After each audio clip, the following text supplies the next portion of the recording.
have won the victory.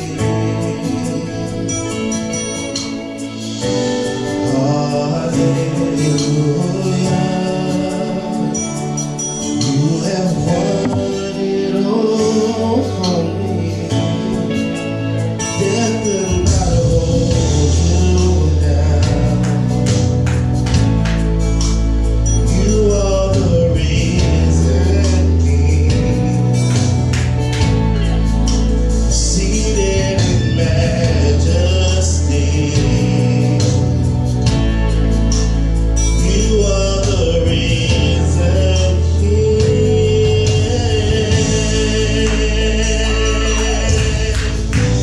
Hallelujah.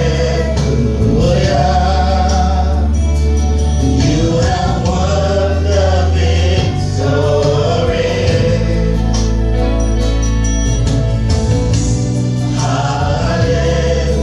Hallelujah. You have won it all for me. Death could not hold you down. You are the risen King, seated in majesty. You are the risen King. Death could not hold you down. You are the risen King, seated in majesty. You are the risen King. Death could not hold you down. You are the risen King, seated in majesty. You are the risen King. Death could not hold you down. You are the risen King, seated in majesty.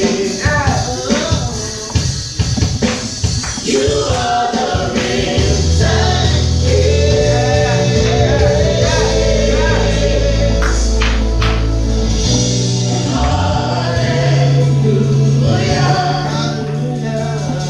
You have won the victory.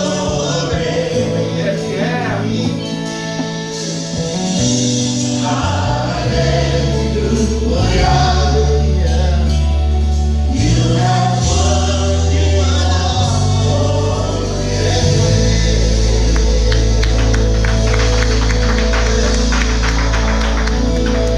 Turn with me, if you would please, this morning to Hebrews chapter 11. I have noticed on social media and different places throughout the last week or so a new saying, for example, and it's called faith over fear. And that's true. And so essentially it's saying, don't let faith rule your life, fear rule your life. Let faith overcome any fears that you may have. And I thought, yeah, that's very true. But I thought it might be important to just go back and review really what faith is and to keep that in the right context of how we can actually apply that faith over fear principle in our lives. I also thought about the fact that, sometimes it's not that simple, is it? We can say faith over fear, but what if I'm not afraid? What if I'm frustrated? What if I'm tired of this? And I thought, faith still applies. So I guess if I had to say it, I would say faith over fear or frustration. And I believe that would kind of be all encompassing, wouldn't it? But at the end of the day, if you're fearful or if you're frustrated, God has an answer for us, and it's the principle of faith. Let's look at that. Hebrews 11, verse 1. Now faith. Whoa, don't miss that. Don't miss the first word, now. You see, he didn't just say faith is. He said now, the present tense, the relevance of today. Now faith is. Okay, so I could say today, faith is being sure of what you hope for. Think about that. Faith is being sure of what you hope for. We talked about, and I did a little thing a few weeks ago, talked about hope. And hope is an expectation of a desired outcome that will be good. So I could say here today, so today, faith is being confident of an expectation that I have of a desired outcome that's going to be good. That's the application of it. And listen to this, and to be certain of what we do not see. I thought about an analogy for this. I'm always kind of wrestling with this whole thing. And, maybe one day I'll learn to just let God just be in control. My daughter came over last night, and my son and daughter were at the kitchen table working on some math problem or something, and Marg and I were in the living room, and she could sense some frustration on me, and she was saying, what you thinking about? She's all in my head, which is a good thing, I guess. Kind of scary, but she's all in my head. She knows me, she knows me, and and I was struggling. I was struggling with the message. I was struggling with what I was going to say, and I just said, I know kind of where I want to go, but I can't script this. I'm just going to bed. And so I did that. And I woke up this morning and I was thinking about, the message, and it just came out of the blue that, that whole faith over fear and frustration thing, which is legitimate, was relevant and about this context of faith in Hebrews 11. And I thought about this again. Well, I need an illustration. Well, I found one. It's corny, maybe to you, but it was a blessing to me. We've had horses that my daughter Angela rescued probably 25 years ago. And by and by, 2 of them have naturally passed, and there's one left. And he was always the most ornery. I don't know if it's called you ornery, you hang around longer or not, but his name is Quite a Day, but he's really sometimes give you quite a time, but his name is Quite a Day. And so since I've been on this COVID-19 thing schedule, my times have changed. Usually I'd be getting up in the mornings going to work, and I'm up 6:30ish, 7. I'm getting out of the house, and so he knows, okay, Bruce is going to be out here to give me my favorite thing, my grain. He's going to be here at 7 o'clock. I'll give him 7:15, maybe at the most. And he knows that that's the time I'm going to come. And so it's amazing how, as honorary as he can be and does only what he wants to do and acts like he doesn't understand things, he's a pretty smart guy. Because like clockwork, he will go and stand right there where that bowl is, waiting on that grain. Well, in the last, like I say, few weeks or so, my time has got off. My schedule is not the same. And I kind of watched, I go, oh man, I need to give Quite a Day his grain. I'll forget about it. I take care of my grain is coffee, right? So I got my coffee, I'm good. The morning's going on. Then I realized, God, I need to give Quite a Day his grain. So I'll look out the window and I've watched him, and he'll be at that grain bowl just waiting. And you watch him and he'll start to drift off like, oh, well, I guess he's not coming. And he'll stop in his tracks and he comes back to his position. And he'll stand there for a few minutes and stomp his feet. Well, this morning I went out, he was doing that same thing. But what he had actually done, he had dropped his head there and had literally fallen asleep standing, waiting for that grain. And I thought, that's kind of how we ought to be. Because when you're waiting on something, you may not be afraid, but you may get frustrated and you may decide to drift off. What's the use? But will you pause and wait there? Or you may find yourself to the point of where you say, because you know what he knows? He knows I'm going to come. He knows I'm coming, and he knows what I'm bringing is worth waiting for. And so like this morning, because I was extra late, he actually rested there, waiting for me to come. And as soon as I open the door, he hears that latch and he jumps to attention and starts looking because he knows I'm coming. And as I thought about that this morning, I thought how much I'd like to be like that horse. That although I get frustrated on waiting, that I would be determined to stay there. And if I got tired of staying there, that I will still rest there. Because I know my Father's coming, and I'm going to be listening for him when he comes, because I know what he has is worth waiting for. And maybe it's just me, maybe I'm just weird, but for me, that was the epitome of what faith is all about. Because he was certain that I was coming, and that what I had was worth waiting for. So he goes on to say here, this is what the ancients were commended for, all those of old. Listen at verse 3. For by faith, note this, by faith we do what? We understand. You see, if you're fearful, it's because you don't understand something. If you're frustrated, it's because things aren't going the way you understand they should, which means you don't understand something. God's at work. Verse 3 here says that faith is now doing what? Understanding. And I submit to you that's the key, because we desire to know. I think about Romans 8:28, the epitome of faith.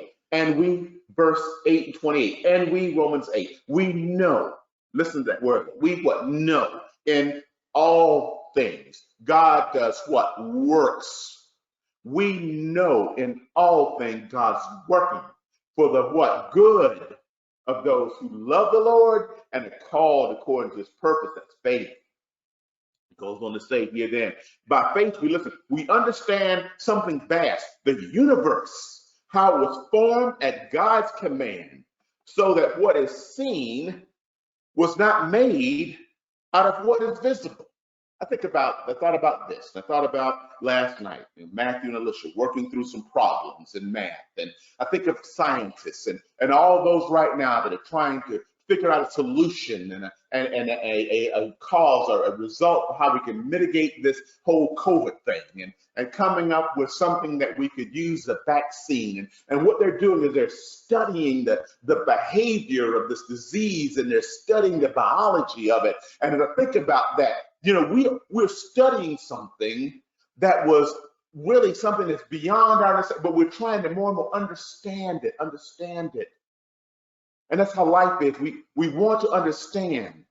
Maybe every now and then it would do us good to talk to one who created it, who created the world, who created everything that is in it. The bacteria is a sign of the fallen world that we live in, because we do live in a fallen world. We want this to be a perfect world, but it's a fallen world.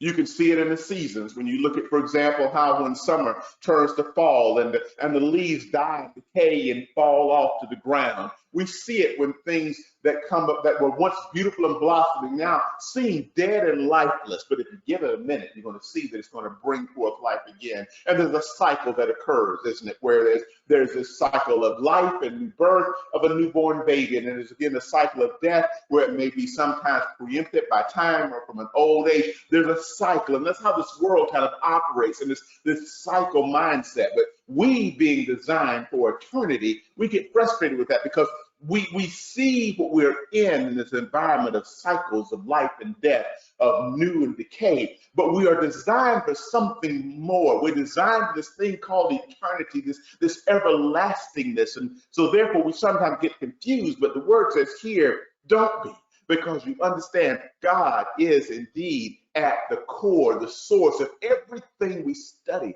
to understand. There is, some would call it the intelligent design. And he is the architect of that. Some people say, I believe in the Big Bang Theory. Well, if that's true, then all I can say is, yes, God spoke and bang, it happened. But at the result, the core, the genesis of it is knowing God. By faith, verse 4, the Bible says, Abel offered a better sacrifice than Cain did. And by faith, he was commended for the work he did. Verse 5 says that by faith, Enoch was taken away from this life. So he did not even experience death. He could not be found any longer. Some say that because Enoch was a man who walked with God. And some say that Enoch walked with God for so long, so far, that he got to a point where God said to him, Enoch, you know, it's too far back to go to your house. You're closer to mine. Why don't you come on home? He walked with God. And, you know, I think that faith for us is to do the same thing, to walk with him daily, step by step. Oh, I wish we would have indeed the initiative, as my little horse does. He's not little, but my horse does, right? That we will not allow fear, or in his case, frustration, cause us to drift away. That we will let faith do what overcomes in these days and times in which we live. Listen to me. God has a plan for us and for you, and that plan is a good plan. And he goes on to say in verse 6, and this is deep, verse 6, Hebrews 11 says this is humbling, this is sobering, and without faith, it's impossible to please God. That's something to really think about. Without faith, verse 6, it's impossible to please God. Listen, because anyone who comes to him must what? First believe that he exists. Do you believe that today? Do you believe? Do you believe? To believe is to know. Believe is that your mind is made up. You don't have to be convinced. Nobody's got to tell you.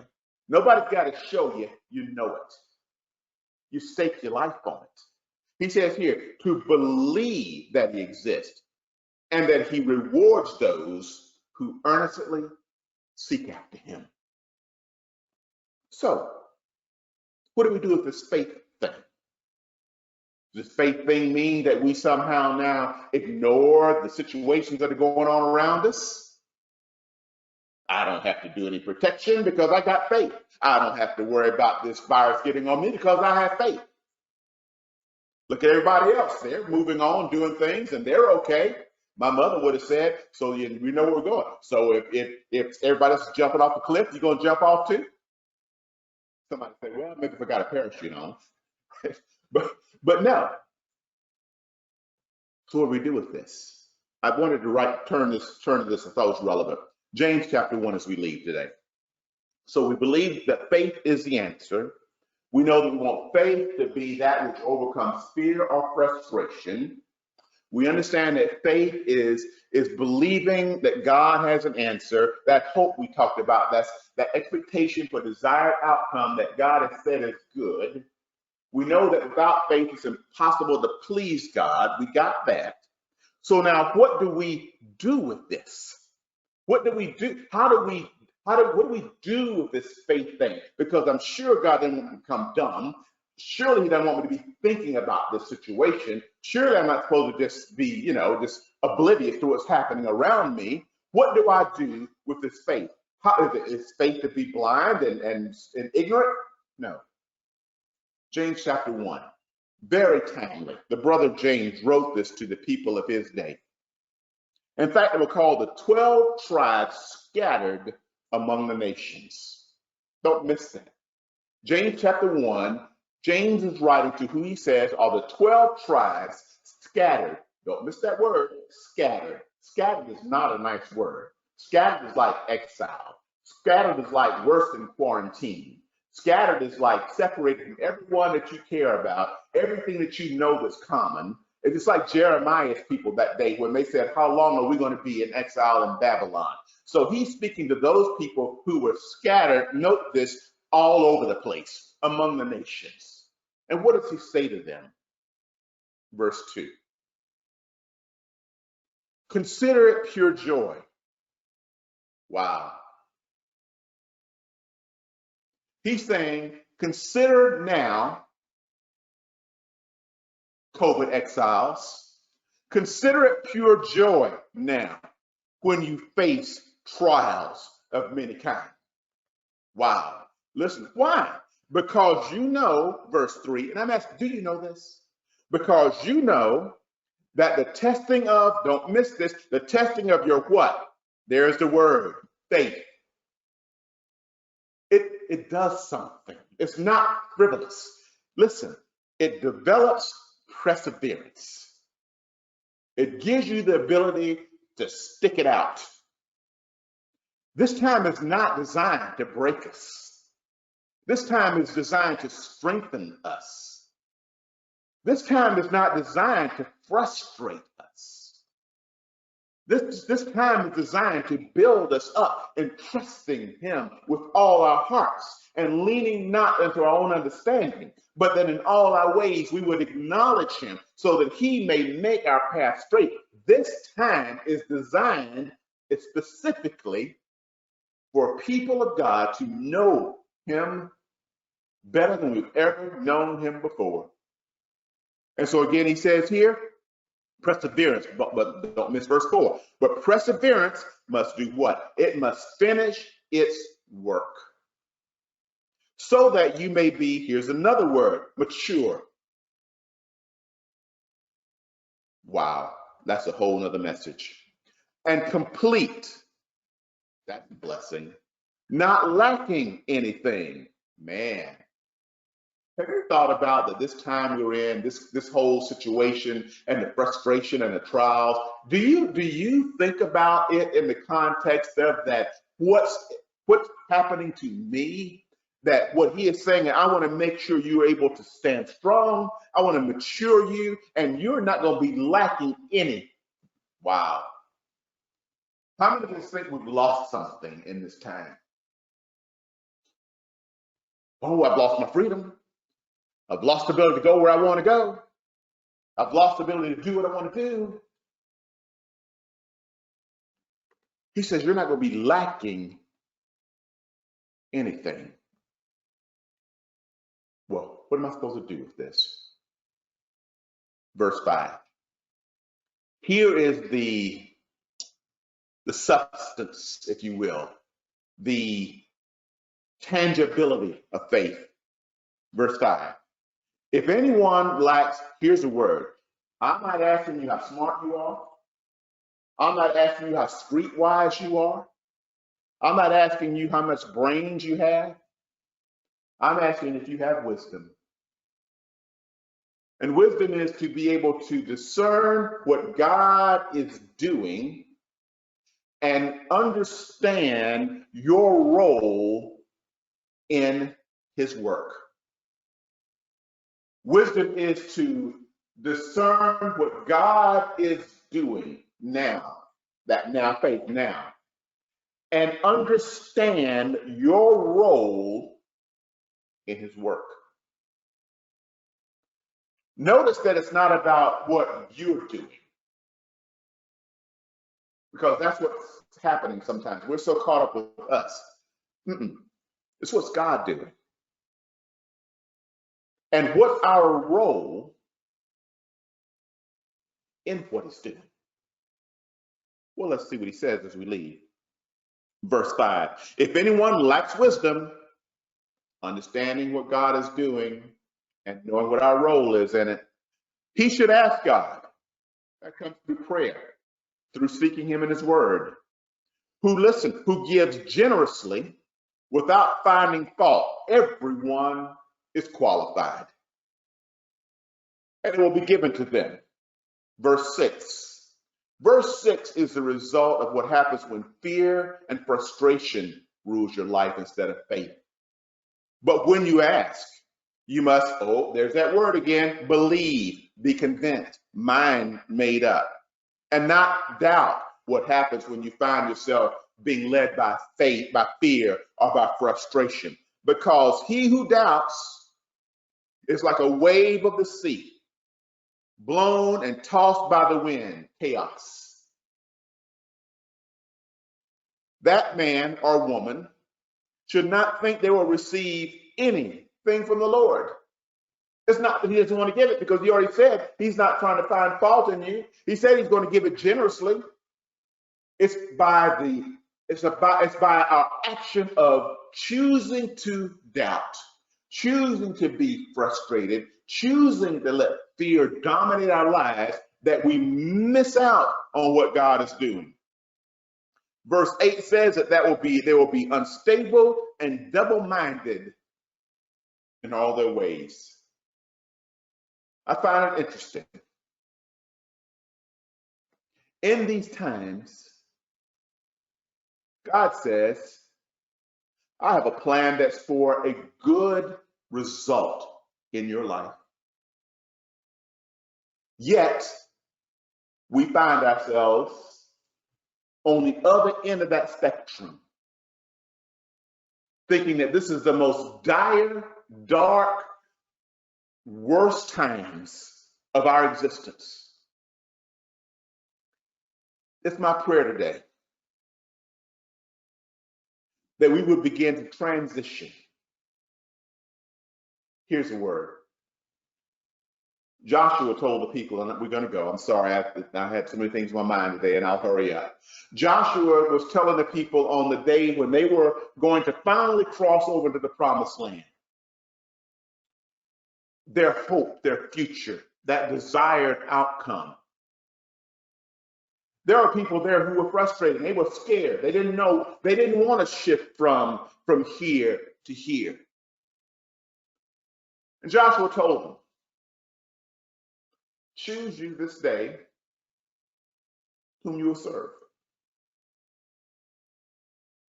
Will it be the secular opinion and the ideology of this world that will leave you in a place of this waning, this wave of sometimes sure, sometimes not, sometimes happy, sometimes sad, sometimes hopeful, sometimes fearful?